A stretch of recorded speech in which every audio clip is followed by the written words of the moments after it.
Existe uma briga antiga que divide o mundo em dois times desde que o dinheiro existe. De um lado, os que dizem que dinheiro é a raiz de todo mal.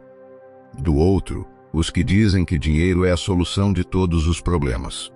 Os dois estão errados. Dinheiro não tem moral. Dinheiro não é bom nem mal.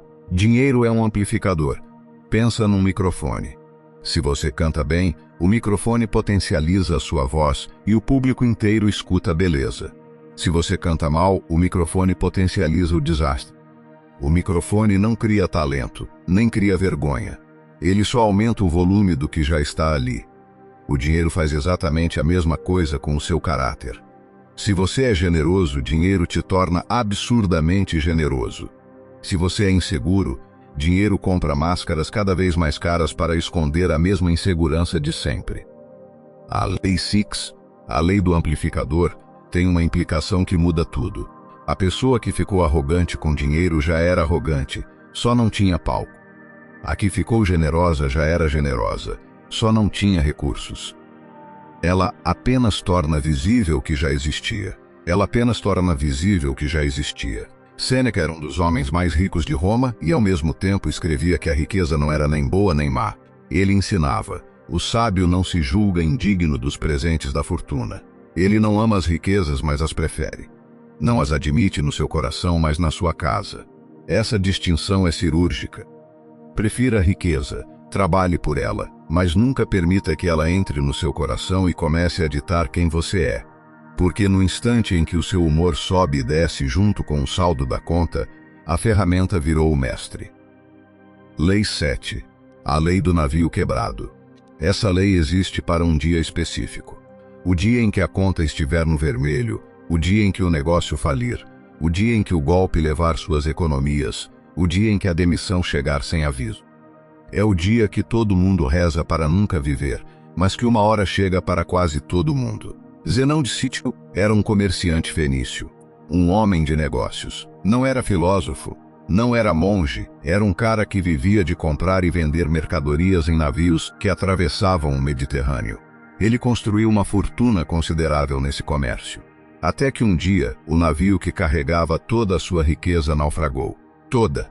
Não parte. Toda. E o que Zenão fez? Ele não se jogou do porto. Ele caminhou até Atenas, entrou numa livraria, ouviu um filósofo falando sobre Sócrates e disse: a fortuna me manda filosofar com menos peso na bagagem. Esse homem que acabou de perder tudo o que tinha sorriu e foi fundar o estoicismo.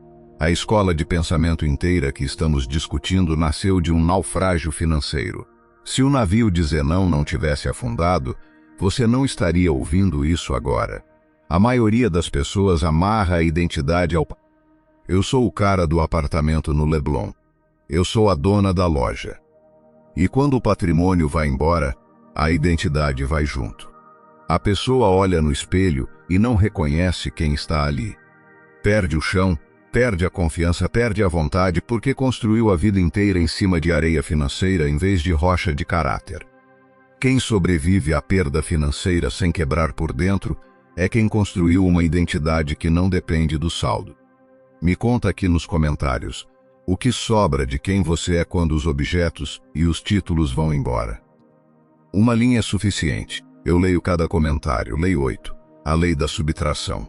Se eu te perguntasse agora como ficar mais rico, a sua resposta automática seria uma versão de ganhar mais dinheiro, trabalhar mais horas, conseguir uma promoção, somar, sempre somar. A sociedade inteira te convenceu de que riqueza é uma operação de adição. E é justamente por isso que a maioria está exausta e continua sentindo que não tem o suficiente. A matemática estoica é o inverso disso. Epicteto, que viveu a vida inteira sem possuir nada além das roupas do corpo, ensinava que existe um caminho para a riqueza que não exige trabalhar um minuto a mais: eliminar desejos. Toda vez que você arranca da sua mente um desejo desnecessário, você ficou instantaneamente mais rico, sem bater ponto, sem pedir aumento, sem assinar contrato. A conta é simples. Se você ganha 5.000 por mês e precisa de 6.000 para se sentir seguro, você é pobre. Se você ganha 3.000 por mês e precisa de 0, você é rico. A diferença entre rico e pobre não está no tamanho do salário, está no tamanho do desejo. A lei da subtração não é sobre viver de forma miserável, é sobre remover o falso do verdadeiro.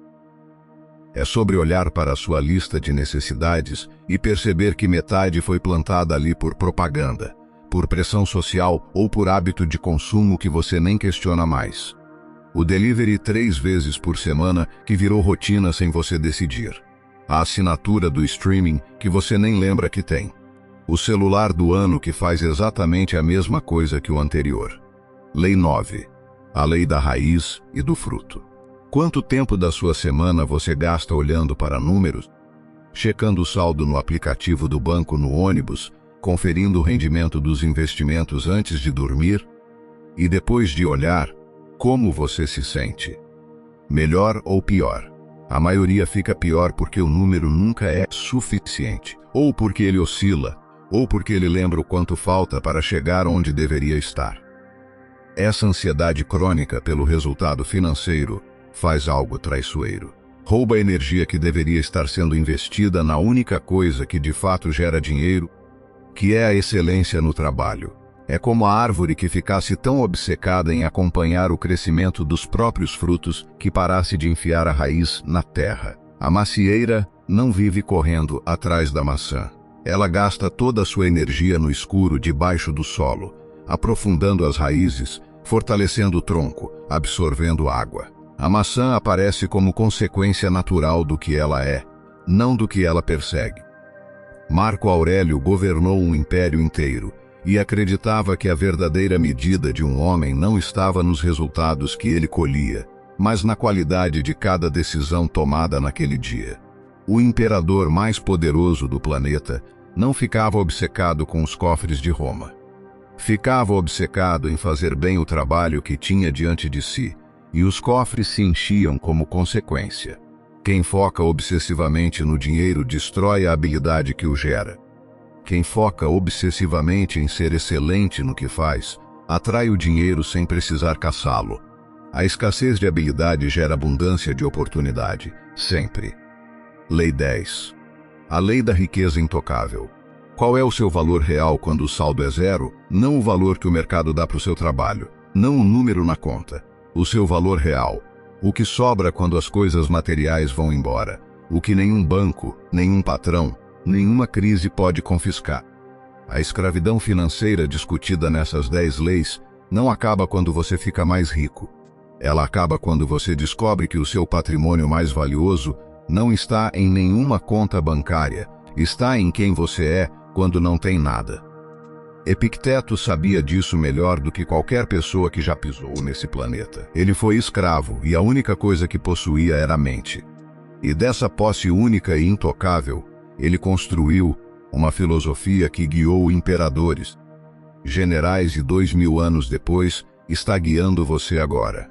No livro Encheiridion, ele ensinava que antes de buscar grandeza no mundo, o homem precisa exigir a sua própria grandeza de si mesmo. Que a verdadeira liberdade começa quando você para de terceirizar o seu valor para coisas que podem ser tiradas. A riqueza de verdade não se mede pelo que você acumula, se mede pelo que sobra quando tiram tudo. Se sobra caráter, habilidade, coragem e relações verdadeiras, você é mais rico do que qualquer bilionário insone contando zeros numa tela às 3 da manhã. Se sobra vazio, nenhuma quantia no mundo vai preencher. A ferramenta da última lei é uma decisão. Toda vez que o dinheiro tentar definir quem você é, seja pela abundância ou pela falta, você olha no espelho e repete: eu decido o meu valor. O teste do espelho honesto, ferramenta da lei do amplificador, é simples na descrição e revelador na prática. Toda vez que você pegar o dinheiro mudando o seu comportamento, seja ficando mais arrogante por ter, seja ficando mais inseguro por não ter, pare e pergunte: essa emoção vem do dinheiro ou é minha? Se for sua, o trabalho não é na conta do banco, é na sua identidade. Resolva o que a lupa está mostrando. Não quebre a lupa. Esse exercício revela algo que a maioria das pessoas nunca quer ver. O dinheiro não mudou ninguém. Ele apenas revelou quem já estava lá embaixo da fachada. A lei da subtração tem uma ferramenta prática chamada inventário da subtração. Pega o extrato do cartão de crédito do último mês e lê cada item. Para cada gasto, classifica em 3 categorias: necessidade real, conforto legítimo e lixo de impulso. Não minta para si mesmo. A categoria lixo de impulso vai ser maior do que você imagina. Agora, elimine um gasto mensal dessa coluna. Só um. Mês que vem, elimina outro. Em 6 meses, você vai estar mais leve financeiramente, sem ter aumentado a sua renda em 1 centavo, porque você não somou nada. Você subtraiu o que estava roubando. A lei da raiz e do fruto tem uma ferramenta chamada bloqueio do fruto. A partir de hoje, reduza para 1 vez por semana o hábito de checar o saldo e o rendimento dos investimentos. 1 vez, no mesmo dia, no mesmo horário. Nos outros 6 dias, redirecione cada minuto que você gastaria olhando números para investir na sua raiz.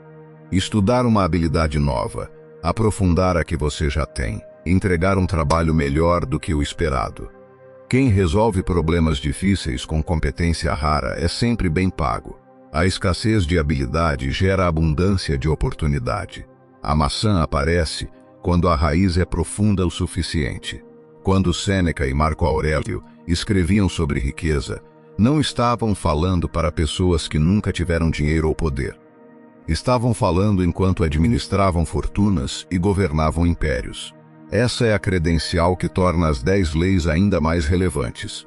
Não são conselhos de quem nunca teve nada, são os aprendizados de quem teve tudo e descobriu o que de fato importa.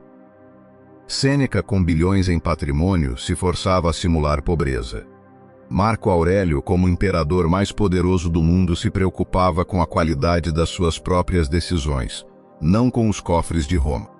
Essa inversão de prioridade é o coração das 10 leis. A riqueza de que os estoicos falam não é contraditória com ganhar muito dinheiro, construir patrimônio ou ter ambição financeira. É contraditória com fazer disso a medida do seu valor. Você pode ser muito rico e ter a riqueza intocável. Pode ter muito pouco e não ter riqueza nenhuma. A diferença está em onde você ancora a identidade. Âncoras externas, saldo, carro, apartamento, cargo, são âncoras que qualquer tempestade pode arrancar. Âncoras internas, caráter, habilidade, clareza sobre o que importa, relações genuínas, essas resistem ao naufrágio. E quem tem âncoras internas sólidas pode navegar em qualquer mar. A relação saudável com o dinheiro que as 10 leis descrevem tem uma característica que raramente é nomeada. Ela é fundamentalmente uma relação de soberania. Você é soberano sobre o dinheiro quando ele não determina o seu humor. Quando você não checa o saldo com ansiedade. Quando você pode dizer não a uma compra sem sentir privação. Quando você pode perder o emprego sem perder o senso de quem você é. Essa soberania não é construída por ter muito dinheiro. É construída por uma série de práticas internas que os estoicos descreveram com precisão e que continuam disponíveis para qualquer pessoa, independente do saldo atual. A lei da riqueza intocável fecha o ciclo com uma pergunta que vale revisitar repetidamente ao longo da vida. Não apenas uma vez, mas como uma calibração periódica. O que sobra de quem você é quando os objetos e os títulos vão embora? A resposta a essa pergunta muda com o tempo, e mudará mais se você trabalhar conscientemente nela. Cada lei praticada vai adicionando algo à resposta, mais clareza sobre o suficiente, mais independência do medo da ruína, mais soberania sobre o território fechado, mais silêncio onde o ego costumava fazer barulho. A riqueza intocável não é o ponto de chegada. É o processo de construir, dia após dia. O tipo de pessoa que o dinheiro serve não comanda. E quando você olha para a história de Zenão perdendo tudo num naufrágio e fundando uma escola de pensamento que atravessou 2000 anos, o que emerge não é uma lição sobre otimismo ou sobre resiliência no sentido genérico da palavra. É uma lição sobre o que fica quando o dinheiro vai. Zenão tinha as habilidades de um comerciante, a curiosidade de um filósofo, a coragem de recomeçar sem a identidade do patrimônio perdido. Essas são as âncoras internas que nenhum naufrágio arrancou. E são exatamente essas âncoras que as 10 leis praticadas com consistência ajudam a construir. Existe uma ordem específica nas 10 leis que não é acidental. Você precisa primeiro entender que o tempo vale mais que o dinheiro. Depois definir o suficiente para que o alvo pare de correr.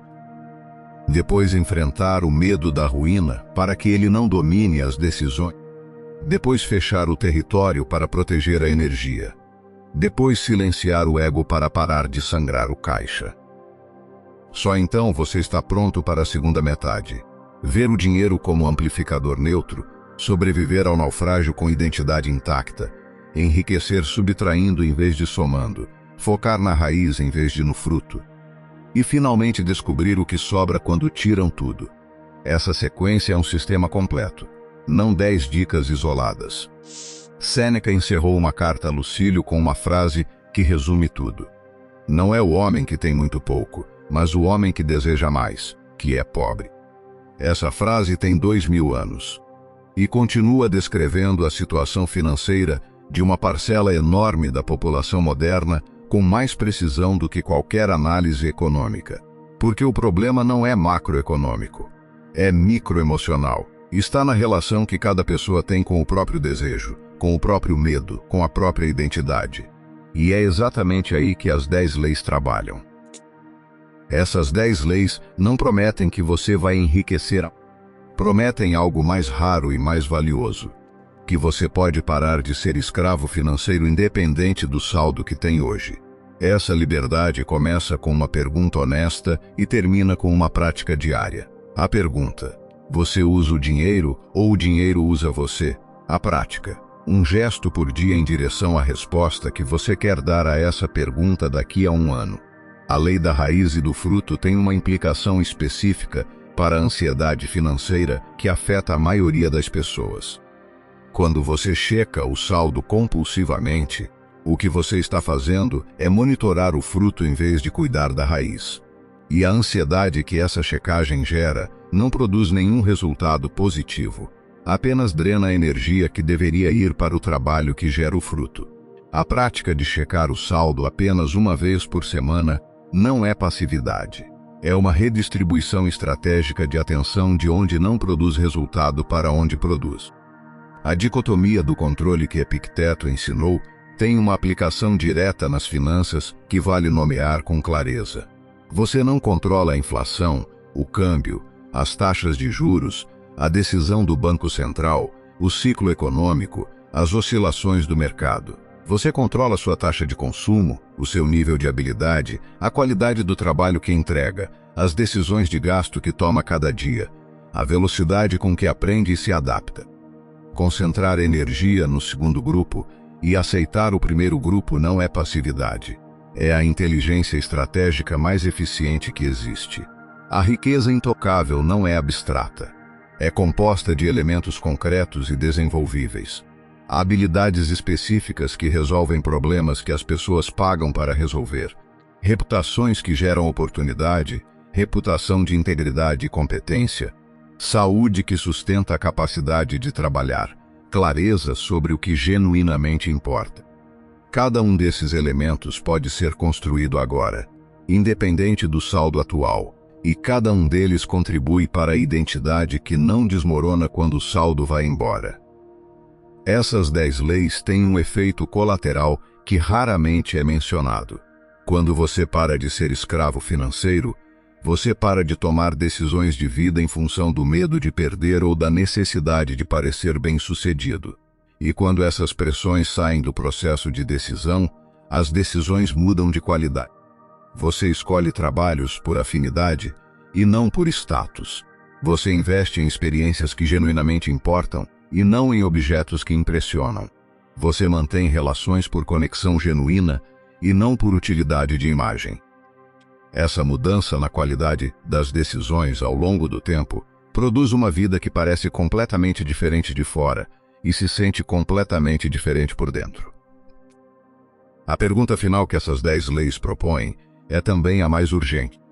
Você usa o dinheiro ou o dinheiro usa você? Não é uma pergunta retórica. É um convite a uma avaliação honesta da relação que você tem hoje, agora, com o dinheiro que tem ou que não tem. E independente da resposta atual, o que importa é o que você vai fazer com ela. Porque o conhecimento sem aplicação, como Epicteto ensinava, é o mesmo que não ter o conhecimento. A riqueza de verdade não se mede pelo que você acumula. Se mede pelo que sobra quando tiram tudo. A macieira não vive correndo atrás da maçã. A maçã aparece como consequência do que ela é, não do que ela persegue. O dinheiro não mudou ninguém. Ele revelou quem já estava lá embaixo da fachada. A riqueza não consiste em ter grandes posses, mas em ter poucos desejos. Epicteto, ainda atual. Quem resolve problemas difíceis com competência rara é sempre bem pago. Sempre. A escassez de habilidade gera abundância de oportunidade. Foca na raiz. O naufrágio de Zenão destruiu o patrimônio e liberou o filósofo. O que o naufrágio que você teme destruiria? Responda com honestidade. Você pode ser surpreendido pela resposta. A liberdade começa quando você para de terceirizar o seu valor para coisas que podem ser tiradas. Epicteto, escravo que não possuía nada, era mais livre do que senadores que nadavam em ouro. A riqueza intocável, caráter, habilidade, coragem, relações verdadeiras. Nenhum banco confisca, nenhuma crise apaga, nenhuma demissão retira. Você não é ganancioso, você é humano. E o seu cérebro foi programado para nunca se contentar. Reconhecer isso é o primeiro passo para não ser governado por isso. Sêneca, Marco Aurélio, Epicteto, Zenão. Homens com vidas completamente diferentes. Unânimes sobre uma coisa: a relação com o dinheiro começa dentro, não fora. A relação saudável com o dinheiro começa com uma pergunta simples: quem manda, você ou ele? Responda honestamente. Depois construa a resposta que você quer dar. Essas 10 leis não são para ler uma vez e guardar. São para voltar toda vez que o medo financeiro aparecer, toda vez que o ego quiser assinar o cartão, toda vez que a ansiedade pelo saldo tentar roubar o foco. A maçã aparece quando a raiz é profunda. Você está cuidando da raiz? Essa é a única pergunta financeira que realmente importa hoje. Se sobra caráter, habilidade, coragem e relações verdadeiras quando tiram tudo, você é mais rico do que qualquer bilionário insone contando zeros numa tela às 3 da manhã. Não é o homem que tem muito pouco, mas o homem que deseja mais, que é pobre. Sêneca. Devagar, tudo muda. Você pode gostar de ter dinheiro, trabalhar para ter mais, planejar com seriedade. O ponto é não amarrar a identidade a ele. Prefira a riqueza, como dizia Sêneca, mas não a deixe entrar no coração. A diferença entre rico e pobre não está no tamanho do salário, está no tamanho do desejo. Reduz o segundo e o primeiro fica suficiente muito mais rápido. A ferramenta da lei do naufrágio mental. Se eu perder absolutamente tudo amanhã, o que sobra de quem eu sou? Se a resposta for sólida, você está blindado. A ansiedade pelo resultado financeiro faz algo traiçoeiro. Rouba a energia que deveria ir para a única coisa que gera dinheiro, a excelência, no trabalho. Uma vez por semana. Esse é o único dia em que você checa o saldo. Nos outros 6 você cuida da raiz. Toda vez que o dinheiro tentar definir quem você é, pela abundância e repete, eu decido o meu valor. Devagar, com cada lei praticada, tudo muda. A lupa não inventa o que ela mostra. Quando você tiver dinheiro, ela vai mostrar quem você já é agora. O que você está construindo? Hoje você faz a pergunta. Amanhã você começa a praticar a resposta. Eu decido o meu valor. Não um saldo numa conta, devagar, com casca 10 consciente, tudo genuinamente muda. Comece pela lei que mais chegou em você agora. Soberania financeira e de identidade. Agora mesmo, com o que você tem. Hoje, na próxima escolha de consumo. Vai com intenção clara, anda com liberdade real, livre de verdade, devagar. Já, começando hoje. Se algo do que foi falado aqui chegou em você, se você se reconheceu amarrando a identidade ao patrimônio, eu te convido a conhecer o método. Devagar, tudo muda. É um caminho de desenvolvimento emocional que vai te ajudar a construir a identidade que não depende do saldo para saber o que vale, a praticar a subtração de desejos que o estoicismo descreve como caminho para a riqueza real, e a criar, Com cuidado genuíno e com a consistência que esse processo pede, a raiz de caráter, a habilidade e relações que sustenta qualquer fruto que venha depois. O link está na descrição desse vídeo. Se esse conteúdo chegou onde devia, compartilha com alguém que você sabe que precisa ouvir isso. Aquela pessoa que acredita que mais dinheiro vai resolver o que é problema de identidade. E se ainda não acompanha o canal, inscreve-se agora, pois toda semana tem conteúdo novo por aqui, pensado com cuidado para pessoas que estão levando o próprio desenvolvimento a sério. Ativa o sininho para continuar essa jornada e ficar por dentro dos próximos conteúdos. Vejo você no próximo vídeo. Lembre-se, devagar, tudo muda.